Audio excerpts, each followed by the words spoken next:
Bonjour. Vous savez, parfois, les plus grandes découvertes, elles se cachent là où on ne pense jamais à regarder. Aujourd'hui, on va explorer une histoire vraiment fascinante, celle d'un vaccin. Un vaccin contre un virus qui pourrait bien être, par accident, une nouvelle arme redoutable contre le cancer. Allez, on plonge dedans. Tout est parti d'une observation, un truc qui a vraiment interpellé les chercheurs. Regardez ces graphiques. Ils comparent la survie de patients atteints de cancer et qui sont sous immunothérapie. À gauche, c'est l'immunothérapie toute seule. Et à droite, ce sont les patients qui ont eu, en plus, un vaccin à ARM contre la Covid-19. La différence, elle saute aux yeux, c'est juste spectaculaire. C'est clair qu'une amélioration pareille, ça ne pouvait pas être un hasard. Et c'est là qu'on arrive à la question qui a tout démarré. Comment est-ce qu'un vaccin, un simple vaccin pour un virus respiratoire, peut avoir un impact aussi énorme sur la façon dont le corps combat le cancer? C'est vraiment le mystère qu'on va essayer de percer. Alors, comment est-ce que les scientifiques ont commencé à remonter la piste? Eh bien, figurez-vous que tout n'a pas commencé dans un labo avec des éprouvettes. Non, la première pièce du puzzle, ils l'ont trouvée en épluchant les données de vrais patients. C'est ça, le premier indice. Et là, les chiffres, ils parlent d'eux-mêmes. En analysant de très larges groupes de patients, les chercheurs ont vu un truc de fou. Pour le cancer du poumon, on passe d'environ 31% de survie à 3 ans à plus de 55% avec le vaccin. C'est énorme. Et pour le mélanome, c'est pareil, l'augmentation est tout aussi dingue, de 44% à presque 68%.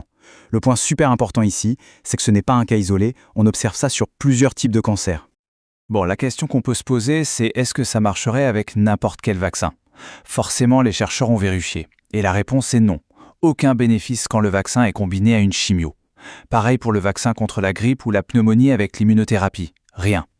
Ça pointe vraiment vers quelque chose de spécifique, quelque chose d'unique à la technologie des vaccins aériennes.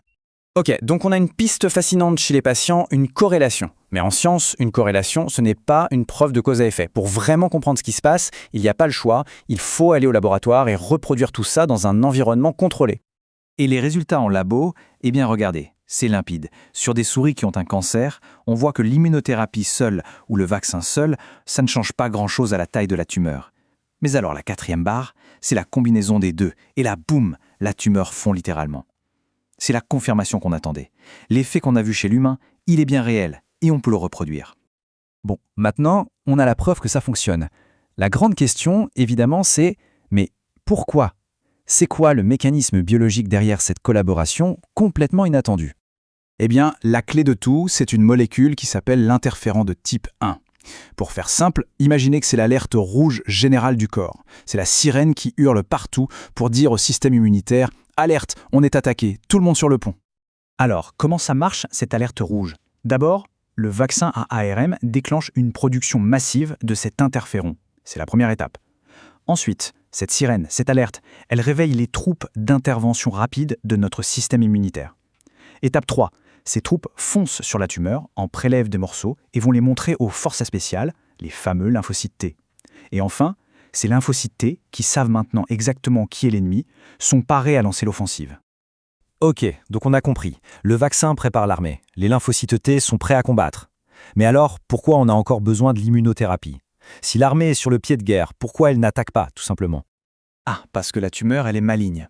Quand elle se sent menacée par les lymphocytes T, elle a une parade. Elle se recouvre d'un signal, le PDL1. C'est un peu comme si elle enfilait une cape d'invisibilité qui dit aux lymphocytes T « Non, non, vous vous trompez, je suis une cellule amie, passez votre chemin ». Et c'est là que toute la stratégie du 1-2 prend son sens. D'un côté, avec le vaccin seul, l'armée est prête, mais la tumeur est cachée sous sa cape. Et de l'autre côté, l'immunothérapie arrive et hop, elle arrache la cape d'invisibilité. D'un coup, l'armée de lymphocytes T, qui était déjà sur les dents grâce au vaccin, peut enfin voir sa cible. Et là, l'attaque peut être lancée. C'est vraiment le combo parfait. Donc on a une théorie qui tient la route et qui est validée chez la souris, c'est super. Mais l'étape décisive, bien sûr, c'est de vérifier est-ce que ça se passe de la même manière chez l'humain. Et la réponse, c'est un grand oui. Regardez ce chiffre. Chez des volontaires humains en parfaite santé, 24 heures seulement après le vaccin ARN, le niveau d'interféron dans leur sang a été multiplié par 280. C'est la preuve que l'alerte rouge se déclenche de façon extrêmement puissante chez nous aussi. Et ce n'est pas la seule preuve. Quand on analyse des biopsies de tumeurs chez des patients qui viennent d'être vaccinés, on voit que les niveaux de PDL1 sont beaucoup plus hauts. Rappelez-vous, PDL1, c'est la fameuse cape d'invisibilité que la tumeur sort quand elle se sent attaquée. Le fait que ce niveau augmente, ça prouve une chose. Chez ces patients, le système immunitaire est bien en train d'attaquer la tumeur. C'est exactement ce que la théorie prédisait. Alors, au-delà de la prouesse scientifique, qu'est-ce que ça signifie concrètement? Eh bien, cette découverte pourrait avoir un impact vraiment gigantesque pour le futur des traitements contre le cancer, parce qu'elle s'attaque à un des problèmes les plus difficiles. Ce problème, c'est ce qu'on appelle les tumeurs froides. Une tumeur froide, c'est un cancer qui passe complètement sous le radar du système immunitaire. Il l'ignore. Du coup, les immunothérapies classiques, elles ne marchent pas sur ces tumeurs-là, parce qu'il n'y a tout simplement pas de combat initial à renforcer. Et c'est là qu'on arrive au point le plus important, résumé dans cette citation de l'étude. C'est vraiment la clé. En gros, ça nous dit que même pour les patients avec les tumeurs les plus froides, celles que l'immunothérapie n'arrivait pas à toucher, eh bien, le vaccin a réussi à les rendre à nouveau sensibles au traitement. Leurs chances de survie sont devenues similaires à celles des patients qui avaient des tumeurs chaudes. C'est comme si le vaccin avait réveillé le système immunitaire pour lui dire « Eh, regarde, l'ennemi est là !» Et ça nous amène à l'idée maîtresse, la grande conclusion de tout ça. L'idée, c'est qu'on pourrait utiliser un vaccin standard, un vaccin sur étagère, pour transformer des cancers jusqu'ici intraitables, et les rendre enfin visibles et vulnérables pour notre propre système immunitaire.